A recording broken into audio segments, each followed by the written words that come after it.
We are here with Jose Antonio Gonzalez, founder, president, and CEO of Infolink. Jose, thank you so much for being with us today. Well, thank you for having me. So let's learn a little bit about your journey in terms of how you came to be president and founder of Infolink, maybe where you went to school, and give us a little bit of background on that. And we should probably start with your schooling. Where did you go to school?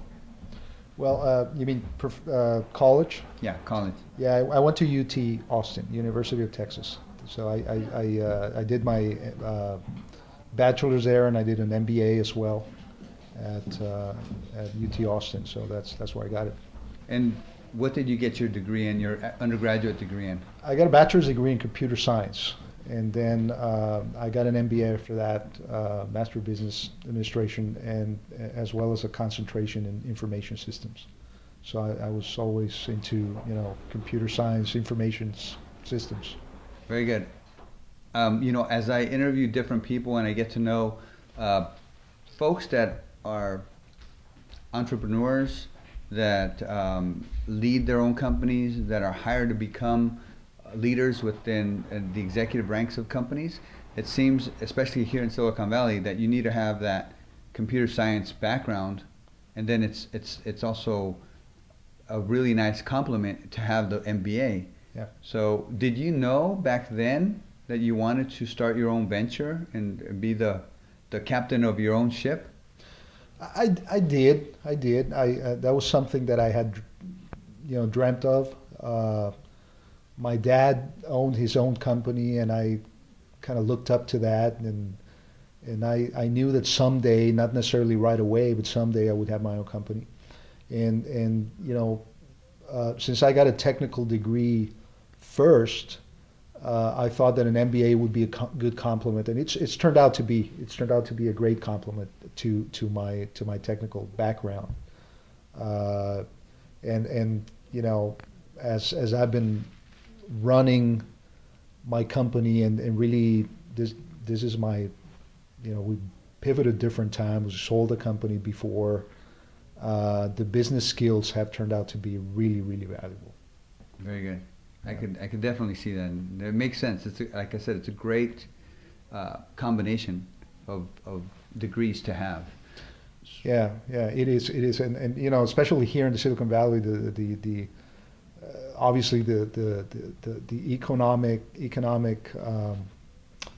ecosystem in this place is very, very product oriented, right? And there's a lot of value placed on the technical skills that people have, and to the extent that you can, complement that with broader business skills, I think it's a good combination to have. Very good. So let's talk a little bit about your company, Infolink. Can you tell us about what Infolink does and for who? Sure. Infolink, actually, we just did a relaunch of Infolink recently, earlier this year. We called it Infolink EXP, and the EXP, which you'll see on our business card and other literature, stands for experience. And what we do is we deliver superior customer experience to people that use technology, right? And who doesn't use technology these days, right? All of us do. Absolutely. And part of the problem with technology is that there's so much of it nowadays, and it's coming in such a rapid pace that people have trouble just coping with it, and learning how to use it, and understanding what it's good for and what it's not good for. And the mission of our business is to help people deal with their digital life, if you will. That whole life that people now have that has to do with the usage of technology, right? And the way we do that is by delivering services, technical assistance services, remote services to people in their home or in their office or in their home office that help them use technology a little bit better and a little bit easier. And we're all about making that experience of using technology and dealing with us a very, very good one, right? We want people to feel comfortable not only with the technology that they're learning. For example, we have, I told you, we have a consumer offering aimed at people that are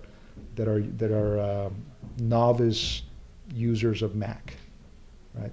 So we want them not only to be able to learn how to use Mac really, really well, but to be very comfortable with the experience of dealing with us, right?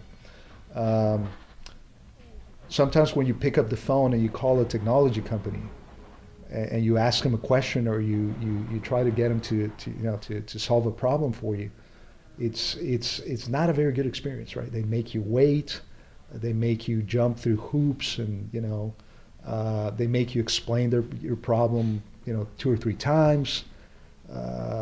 They ask you for your credit card number before they even ask you what your problem is. Those kinds of things create an experience that is not good for people. We're trying to fix that, and we're trying to do it through people skills, technology, and very, very good processes for dealing with these issues.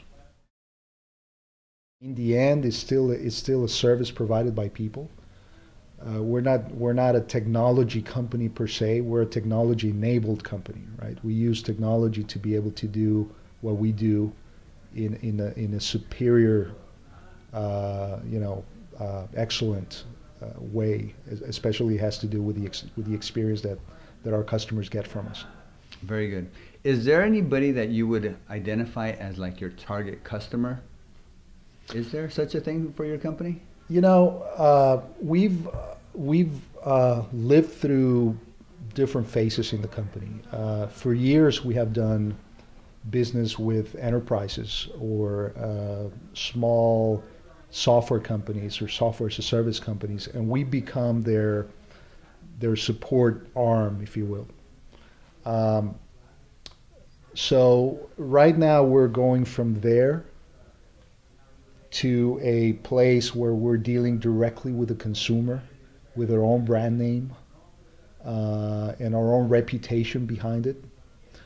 And so the target customer that we seek has been changing a little bit, right? I could tell you that today it is a little bit different for different products that we offer, but it is essentially the regular person that's dealing with problems in learning or using technology easier. So one of our products, for example, is called Start on Mac. It's an offering that we just launched, and that's aimed at people that are just learning how to use Mac or that are migrating from Windows to Mac, right? And they have a very specific set of issues, right? For example, they need to learn Mac in the first place, how to navigate within the operating system. They need to migrate their data. They need to configure their email, their calendar, their contacts. They need to do different things, and that user, whether they're in their home or in their office, has the very same set of issues almost, right? And it's someone that's new to the environment, that's kind of learning the ropes. It's someone that's looking for convenience in terms of being able to access our services from anywhere. That doesn't want to go to a store or take their computer to a shop or or call a technician into their own home. We're there by picking up the phone or opening a chat session, doing that sort of action. So that's kind of our sweet spot these days now. It's again we're going after the regular person out there that's having issues with using technology, and we've started with Mac, but we're going to keep on going with other technologies that comprise what we call our digital life.